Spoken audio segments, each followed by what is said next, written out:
Okay teachers, இப்போ நம்ம பிஜிடிஆர்பியில் 2022 first சீசனில் கேட்ட கொஷின் அல்ஜிப்ராவில் பார்த்துருக்கோம்.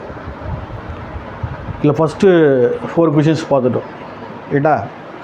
ஃபஸ்ட்டு 3 கொஷின் குரூப் தேர்லேருந்து கேட்டிருந்தாங்க. அடுத்த 2 கொஷின் ஃபீல்டு தேர்லேருந்து, அடுத்தது வெக்டர் பேஸ்லேருந்து தான் கேட்டிருக்காங்க. சாரி, யங் தேர்லேருந்து, அடுத்து ஃபீல்டு தேர்லேருந்து என்ன கேட்டிருக்காங்க, வெக்டார். இது ஃபஸ்ட்டு 3 வந்து குரூப் தேர்லேருந்து கொஷின், 4 5 வந்து ரிங் தேர்லேருந்து கொஷின் கேட்டிருந்தாங்க. ரைட்டாக மொத்தம் ஒரு 11 கொஷின் பேப்பர். மீதி கொஷின் பேப்பர் என்னான்னு சொல்லிட்டு உங்களுக்கு கம்மிங் கிளாஸஸில் போடுறேன். போர்டில் எடுத்து பார்த்தா கொஞ்சம் நல்லா இன்ட்ரெஸ்ட்டாக இருக்கும் ஸ்டூடெண்ட்ஸ் நிறையா. நான் என்னுடைய அனுபவத்தில் சொல்கிறேன். ஏன்னா வந்து நிறைய சென்டரில் வந்து அப்படியே நடத்துகிற எக்கச்சக்கமாக நடத்து சார், அது வீடியோ பார்க்கவே எனக்கு வந்து டைம் இல்லை சார். இன்டெப்த்தாக வர நடத்துகிறாங்க. அவங்களுக்கு வந்து எதை படிக்கணுன்னு தெரியாத ஒரு பிளான் இருக்க மாட்டுது. ஃபேமஸான சென்டர்லேயே இதே பிரச்சனை தான். நிறையா ஸ்டூடெண்ட்ஸு அவங்கள்ட்ட தாண்டி நம்மள்கிட்ட வந்து நிறைய பேர் ஷார்ட்கட்லாம் தேவைன்னு சொல்லிட்டு நம்மள படிக்கிறவங்க இருக்காங்க. நான் எதை சொல்லியது குறை சொல்ல வரல. சரி, நம்ம எப்படி நம்ம இன்னும் நம்ம டெவலப் பண்ணி மாற்றிக்க முடியும், நம்ம ஸ்டூடெண்ட்ஸ் இன்னும் எப்படி பக்காவாக கொண்டு போனோம் அப்படின்றது தான் ஸ்டாண்டர்டாக வீடியோ. நம்ம கிளாஸஸ்ஸு போர்டில் போட்டால் தான் நல்லா எஃபெக்ட் இருக்குன்றது. அதை நின்று போட்டு கால் வலிச்சுனா பரவாயில்ல, ஸ்டூடெண்ட்ஸுக்காக நம்ம செய்யணும்னு சொல்லிட்டு இந்த வாட்டி தெளிவாக முடிவு எடுத்துருக்கோம். ஒரு வீடியோ வந்தாலும் அது ப்ரீவியஸ் ஒரு டிஸ்கஷன் வீடியோ இருந்தாலும் சரி, இல்லை கிளாஸஸ் சிலபஸ் எப்படி கிளாஸ் எடுக்கணும் அது இருந்தாலும் சரி, நம்மளோட போர்டில் நடத்தும் போது டெய்லி ஸ்டூடெண்ட்ஸ் நம்ம பார்க்கும்போது உங்களுக்கு மோட்டிவேட்டாக இருக்கும், படிக்கணும்னு இருக்கும். ஸோ நிறைய டெஸ்ட்டு இப்போ வந்து பிளான் பண்ணி படிக்க ஆரம்பிச்சிருக்கோம். ரைட்டா? ஸோ அதனால் இப்போ படிக்கிற ஸ்டூடெண்ட்ஸு கான்ஃபிடெண்ட்டாக படிங்க, கண்டிப்பாக வேலை வாங்கலாம். ஒரு விஷயம், ஒரு சந்தோஷமான விஷயம் சொல்ல மறந்துட்டேன். போன பிஜிடிஆர்பியில் மொத்தம் 87 பேர் படித்தாங்க. அதில் 23 பேர் பாஸ் பண்ணி ஜாப் வாங்கி அப்பாயின்மெண்ட் வாங்கிட்டாங்க. ரொம்ப சந்தோஷமான விஷயம்.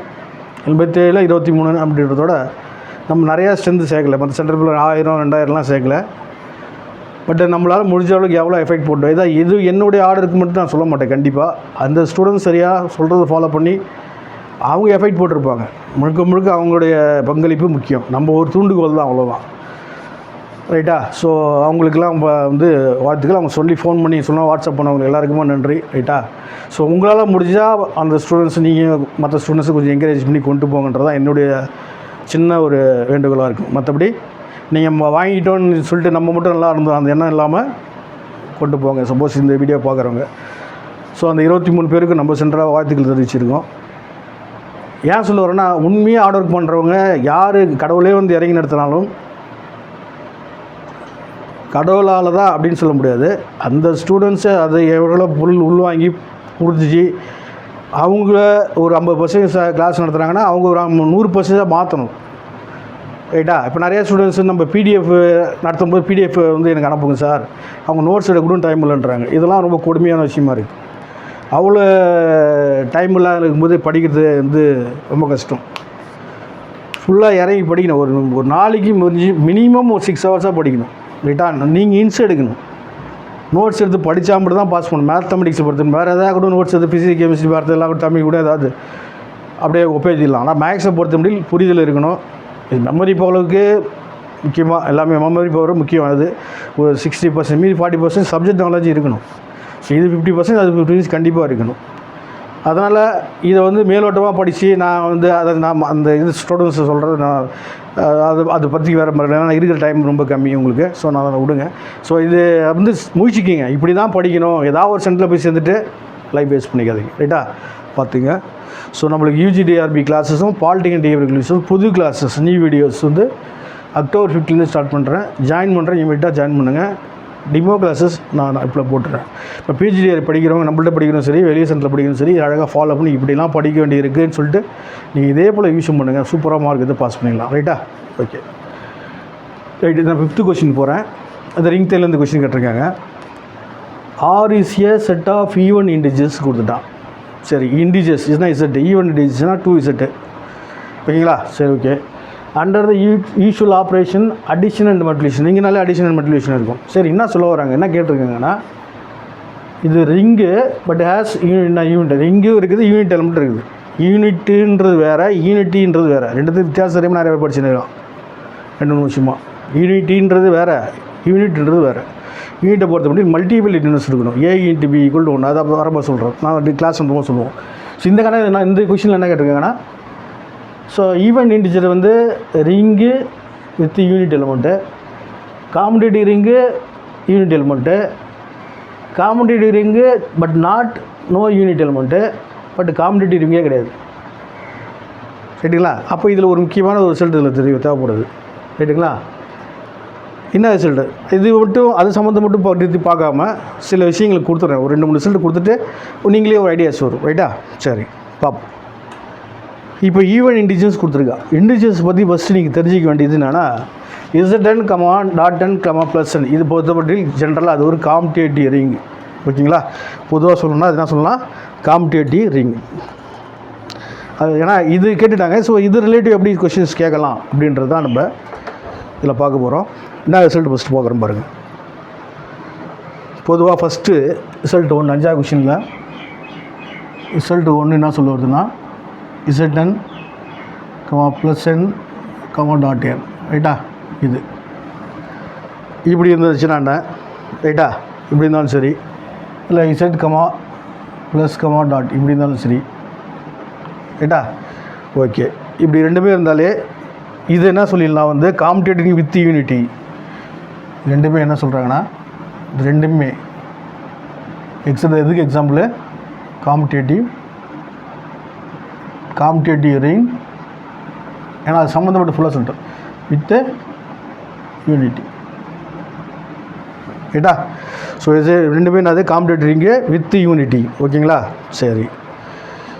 இதே வந்து ரெண்டாவது ரிசல்ட் என்னன்னா ZN, +n, .n. ஓகேங்களா? இதில் வந்து ப்ரைமாக இருந்துச்சுன்னா, சப்போஸ் இந்த இடத்துல என்னன்றது ப்ரைம் நம்பராக இருந்துச்சுன்னா அது என்ன சொல்லிடலாம், ஃபீல்டுன்னு சொல்லிடலாம். ஃபீல்டுனா அடிஷனை பொறுத்தோம் அப்படின்னா இருக்கணும், மல்டிபிளேஷன் பொறுத்தோம் அப்படின்னா இருக்கணும், டிஸ்ட்ரிபியூட்டில் சாட்டிஸ்ஃபை பண்ணணும். டக்குன்னு மைண்டில் ஞாபகம் வரணும். ரைட்டா? சரி. ப்ரைமாக வந்து நான் சொல்லணும், அது ஃபீல்டு சொல்லிடலாம். ஸோ இது ஒரு ரிசல்ட் தெரிஞ்சிருக்கும், இது ரிசல்ட் சொல்லுவோம் காம்படேட்டிவ் ரிங் வித் யூனிட்டி. ஓகேங்களா? சரி.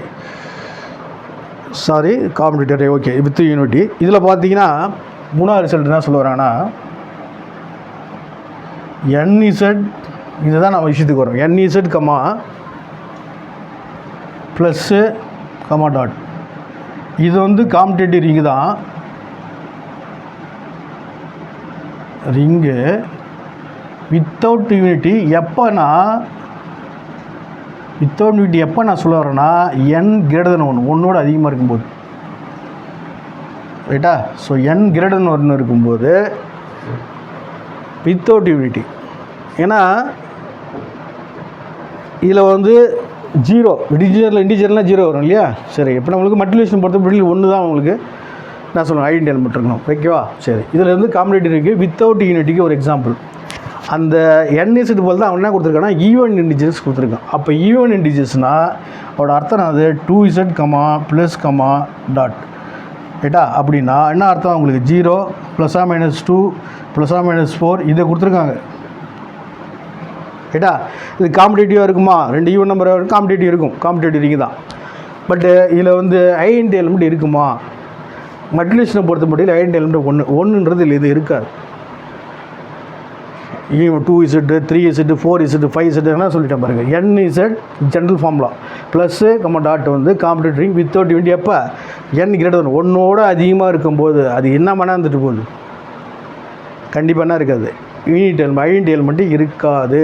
ஸோ அது எது எக்ஸாம்பிள்னா அதில் 1 வரல, மல்டிபிளிகேஷனாலே ஐடென்டி எலிமெண்ட்னா வரணும், 1 வரணும். ஸோ அது இல்லைன்ற காரணத்தினால அடிஷனை பொறுத்து 0 இருக்குது, பட் மல்டிபிளிகேஷன் பொறுத்து 1 இருக்கணும் இல்லைனால அதுதான். இந்த கண்டிஷன் தெரிஞ்சிருந்தா, இந்த ரிசல்ட் தெரிஞ்சிருந்தா அந்த கொஷின் வேலை முடிஞ்சு போச்சு.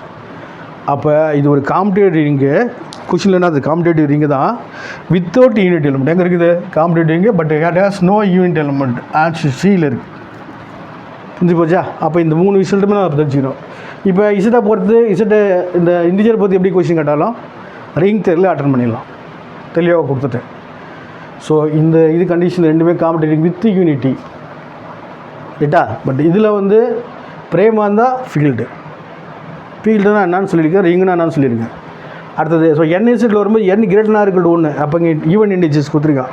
3Z, 4Z, 5Z கொஷின் கேட்டாங்கன்னா நம்ம என்ன பண்ணோம், கண்டிப்பாக அதுக்கு யூனிட்டு கிடையாதுன்னு சொல்லிட்டு தெளிவான ஒரு ஐடியா வரும். ஸோ இப்போ வந்து செக்ஷன் 1ல் வந்து எடுத்த குரூப்பில் கேட்ட கொஷின்னு ரிங் தேரில் கேட்ட கொஷின் தெளிவாக கொடுத்துருக்கும். இப்படி தான் ஒரு கொஷின் அப்ரோச் பண்ணணும். நீங்கள் அந்த கொஷினுக்கு ஆன்சர் மட்டும் படிக்காமல் அது ரிலேட்டிவாக ஏதாவது பாயிண்ட்ஸ் இருந்தால், ப்ராப்பர்ட்டிஸ் இருந்தால், ரிசல்ட் இருந்தால், தியரம் இருந்தால் இதை எடுத்து நம்ம கம்பேர் பண்ணி படிக்கும்போது அப்போ தான் ஃபுல் ரிவிஷன் பண்ணுறதுக்கான அடையாளமே. ரைட்டா? அந்த ப்ரீவியஸ் கொஷின் பேப்பர் இப்படி ரிவிஷன் பண்ணாலே அதுக்கு மெயினாக போட்ட நீங்கள் வீடியோ போட்டது காரணம், நீங்கள் ப்ரீவியஸ் கொஷின் படிக்கிறது இப்படி நீங்கள் ரிவிஷன் பண்ணி படிச்சிட்டாலே இந்த 10 நாளில் கூட அழகாக போய் பாஸ் பண்ணிட்டு வந்துடலாம். அதுக்கு தான் மெயினாக வீடியோ போடுறது. இப்படி ரிலேட்டிவாக படிச்சிங்கன்னா டக்குனு ஹின்ஸ் வச்சு படிச்சிங்கன்னா கண்டிப்பாக ஒரு 5-6 சப்ஜெக்ட் கூட இந்த சப்ஜெக்ட்டில் 5 யூனிட்டு தரவாக வச்சுட்டு தரவாக போய் எக்ஸாம் எழுதலாம். ரைட்டுங்களா? அதனால் இப்படி பிளான் பண்ணி படிங்க. என்ன பிளான் படிச்சவங்களுக்கு ஒரு ஐடியாஸ் கிடச்சிருக்கும். ரைட்டாக அதை கான்ஃபிடென்ட்டாக படிங்க. இன்னும் 1 by 1 நான் டெய்லி வீடியோ போடுறதுக்கு முயற்சி பண்ணுறேன். ரைட்டாக? கிளாஸ் வந்து October 5th ஜாயின் பண்ணுங்கள். ஸோ பாலிடெக்னிக் UG டேட் புதுசாக வீடியோஸ் டீட்டெயிலாக அவங்க நடத்துவோம். ஸோ எல்லாமே போர்டில் தான். இந்த வாட்டி PG டேவில் ஃபுல்லாக தெளிவாக நான் 27 26 கண்டிப்பாக எக்ஸாம் உண்டு. நம்ம ஆட்சி மாற்றம் கண்டிப்பாக இருக்கும். ஏன்னா அவ்வளோ கொடுமையாக தான் இருக்குது. அதனால் வந்து பாலிடெக்னிக் கண்டிப்பாக எக்ஸாம் நடக்கும். UG டேட் இதிலே போட்டு தான் போவாங்கன்னு சொல்கிறாங்க. பட் PGக்கும் வரதுக்கு வாய்ப்பு இருக்குது. இருந்தாலும் இந்த எக்ஸாமே ஃபுல் எஃபெக்ட் போட்டு படிங்க, அதுக்காக வெயிட் பண்ணாதீங்கிறத நான் சொல்ல வரேன். ரைட்டுங்களா? ஸோ அதனால் அது பண்ணாலே நம்மளால் முடியும். கான்ஃபிடென்ட்டாக படிங்க. இன்னும் 1 by 1 வீடியோஸ் போட ஆரம்பிச்சிருக்கேன். ஃப்ரீ யூஸ் பண்ணுறது போல் எல்லா யூடியூப் டச் பண்ணுற போல் வர டேஸில் நான் போடுறேன். ரைட்டுங்களா? அது உங்களுக்கு ரொம்ப யூஸ்ஃபுல்லாக நினைக்கிறேன். பார்த்துங்க. தேங்க்யூ.